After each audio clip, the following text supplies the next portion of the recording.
Tom Hardy is one of my favorites. So they pulled that out of left field, and that was before, I try not to read anything about it because I don't want anybody to ruin spoilers. So when that showed up, I was like, what? All right, well, now we're cooking with... I want to watch it too, but the thing I got to do is I canceled my Netflix.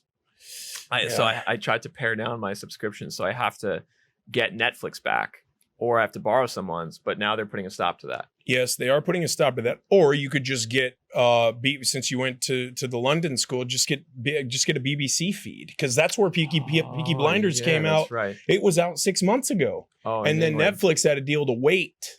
So I've been like, come on, where are we at? So the over immersion of apps is out of control. It's crazy. Like, I wonder at some point, when are we just going to go back to having cable? Because it's easier. Because it seems like we're going to get to that stage because we have, I don't know, Peacock and Hulu and Apple TV and Netflix, YouTube and Showtime, TV, YouTube TV, HBO Max. It's all the Prime stuff. Whatever company takes the lead and says we're just going to do a bundled service for $100, and then we're going to throw in 50 channels from cable. Yeah, that's going to just become what everyone gets. No doubt. So it's funny because there's like an economic force, like over the long run, of like disaggregation, right? And you're seeing that where we went from, like, in cable, 3 big cable companies, that's all everyone watches. Now we have like 1 million streaming services. So it disaggregated, but eventually it's going to go back to, maybe not all the way, but some type of happy medium. And that's actually kind of a trend that happens in the economy more broadly. And a lot of it relates to interest rates.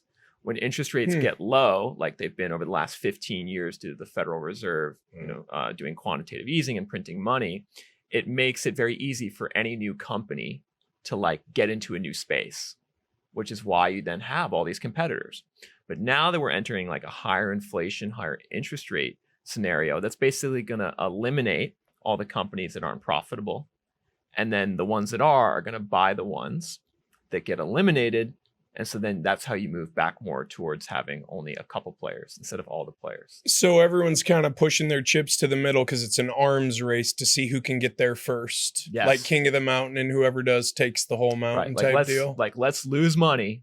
Yeah. Netflix lost money for a really long time. Now they make money, although they borrow so much in debt to finance their profits. But they basically won that arms race because they just got ahead of everyone else.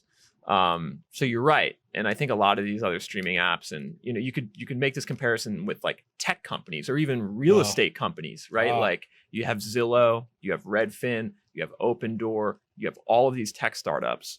Zillow is probably the one that got ahead of everyone, and they're going to last.